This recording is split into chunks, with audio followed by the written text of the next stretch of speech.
On va commencer dans ce cas-là notre dégustation de la semaine. Fait qu'on va commencer ça avec le Raw du 23 septembre 2024, le Raw de lundi dernier. On a eu une... J'ai apprécié l'introduction du Raw. Il y a comme un peu un classique, là, on voit les gens arriver en voiture, tout ça. Puis là, une des takes, c'est Dominique et Liv qui arrivent, qui sont un peu... bon, ils jouent un peu les méchants, mais là, on les suit un peu plus longtemps.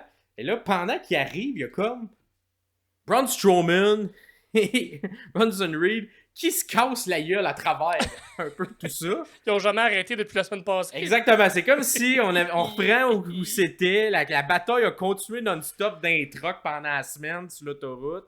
Et là, le show commence, puis on continue de se battre. Fait que là, une espèce encore de... Ça, je trouve ça bizarre quand ils mettent tout le temps des espèces de boutiques souvenirs, mais backstage, là, pour les lutteurs, là, pour que les lutteurs puissent acheter ça. Acheter leur propre merch. Exact, ils peuvent détruisent la boutique backstage de leur propre merch. J'ai pas remarqué, direz dans les commentaires, parce que j'ai regardé souvent la réplique, mais il y a comme Dominique qui pousse quelque chose à terre, qui reste sur une des tables, mais je remarque pas c'est quoi. C'est comme une petite boîte, fait que je sais pas c'est quoi, mais il y a la pousse à terre, comme pour dire ça devrait être à terre.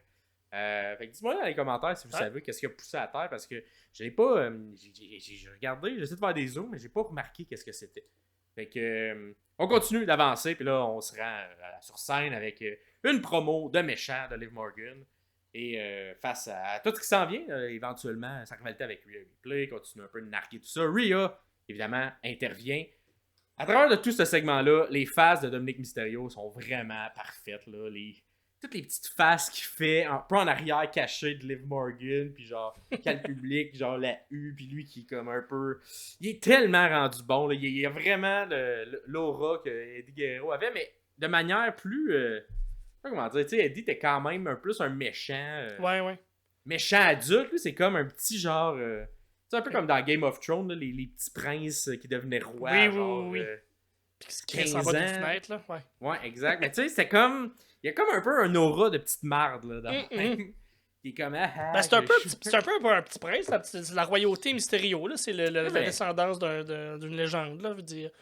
Exactement. Ça fit, puis là, ben, c'est ça, il aime bien que ses deux ex, mais sa blonde actuelle, son ex, se battent une contre l'autre. Et là, Rhea intervient et justement, nous annonce que le match qu'il y aura lors de Bad Blood entre Liv Morgan et elle-même, eh bien, il y aura une stipulation spéciale qui impliquera Dominic Mysterio, parce qu'il sera suspendu au-dessus du ring dans une cage. Il va retourner derrière les barreaux, le criminel.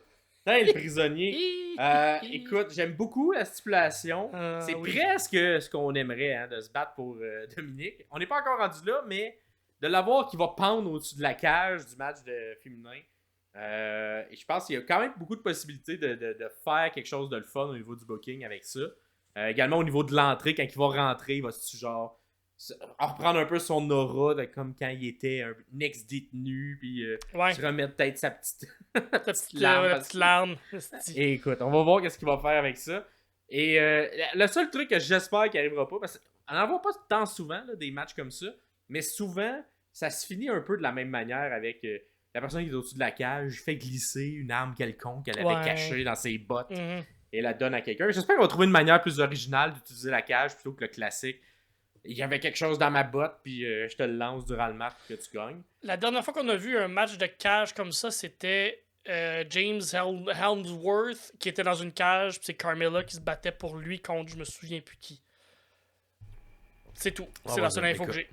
Ouais, puis écoute, il n'y en avait pas eu une avec Seth Rollins. Écoute, je peux pas te dire. C'est vague, mais bref. J'aime la stipulation, j'aime tout ça, j'aime comment ça s'est construit également. Et j'ai hâte de voir ce match-là. J'espère juste qu'on va être un petit peu plus original dans comment on va booker ce match-là. Parce que souvent, je trouve que c'est le même genre d'histoire, le même genre de booking qu'à l'intérieur de ces matchs-là. Mais bon, ça fait quand même assez longtemps qu'on l'a vu, fait qu'il pourrait le recycler. Là. C'est souvent quelque chose qu'on va faire à la lutte, de recycler des vieilles manières de faire gagner des matchs.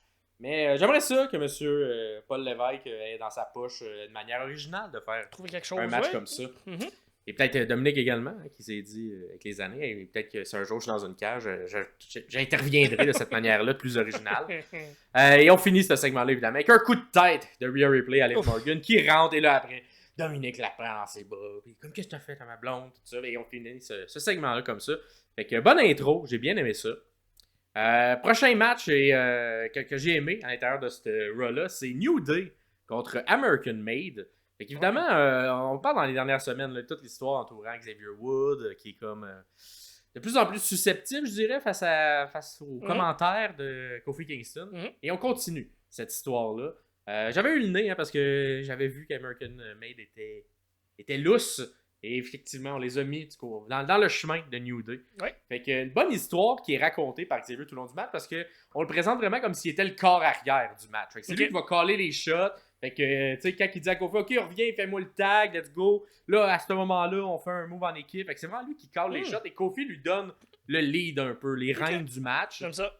Fait que c'est super bien raconté. Puis avant la pause, il y a tout le temps Xavier qui reprend le dessus chaque fois que Kofi, il est comme pas à son meilleur. Fait que tu sais, Kofi est toujours la personne qui lorsqu'il vient tag in, se fait dominer par American Made. Et lorsqu'il tag Xavier reprend le contrôle du match. Fait que c'est une belle manière de un peu voir la division, puis peut-être le fait que Kofi est un peu plus vieux, Xavier plus dans la fleur de l'âge. Belle intensité aussi de la part de Xavier tout le long de ces moments-là. Comme un peu changer son personnage, un petit peu plus. Il est moins funny, mais il est plus sérieux dans ce qu'il présente. Il demande justement d'aller s'occuper de Julius pendant Fait que, ils font un tag, puis comme les deux peuvent être légales pendant genre 5-10 secondes dans le ring, puis les gars, oh, je te tag, mais toi, va t'occuper de Julius dans le coin, pendant que je vais m'occuper de Brutus de mon bord. Et là, c'est super bon parce que on voit l'écran un peu super en deux, chacun dans son coin.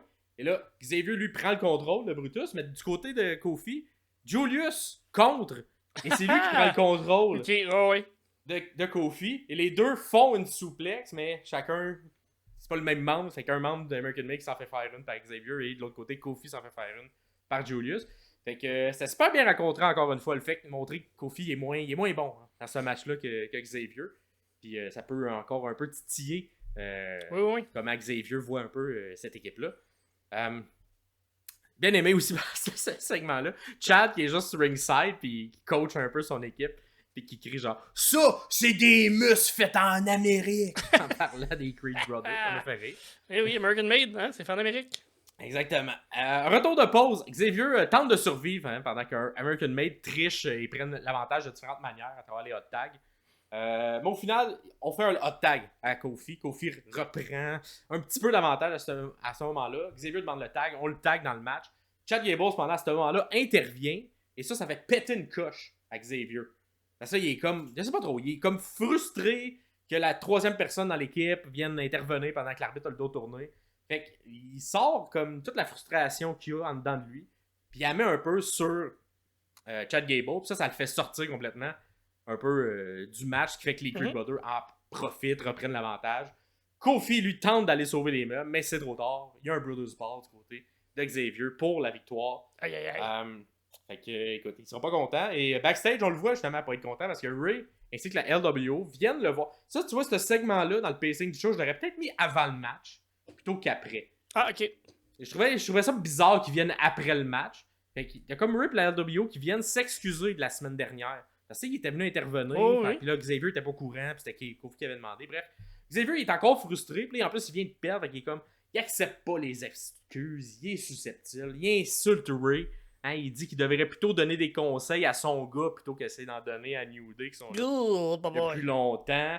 Là, évidemment, Ray aime pas ça. Fait que là, il y a un match entre les deux qui est confirmé la semaine prochaine. Fait que là, un genre de match face contre face, mais on s'entend que Xavier, il a l'aura en ce moment un peu plus de méchant. Puis là, une fois que c'est officialisé, t'as Kofi qui comprend pas trop ce qui vient de se passer. Comme, man, il venait s'excuser, puis là, il y a un match, what the fuck? T'insultes Ray, tout ça. Fait qu'on continue d'avancer l'histoire. Fait que j'ai bien aimé toute l'entièreté du segment. Fait que j'ai bien été. Ensuite, il y a eu un code QR, encore une fois, du côté de la Wyatt Family, un petit vidéo, tout ça. Et écoute, c'était vraiment compliqué cette semaine, le code QR. Oh boy. Puis c'était trop compliqué pour un jeune père de famille. Oui, oui, parfait. Fait que on va pas le décortiquer parce qu'il y avait eu comme 10 puzzles à faire, tout ça. Le seul truc que j'ai regardé qui était plus évident, il y avait une photo un peu c'est ça, il y a un peu de griche dedans, mais tu reconnais le masque noir qu'avait Braun Strowman. Fait que c'est la seule image que rapidement je vais vous faire. Ça se peut très bien qu'on s'en va par là. Ça a un rapport aussi avec ce qu'on disait la semaine passée. Là. Fait que exactement. Braun est peut-être leur prochaine cible.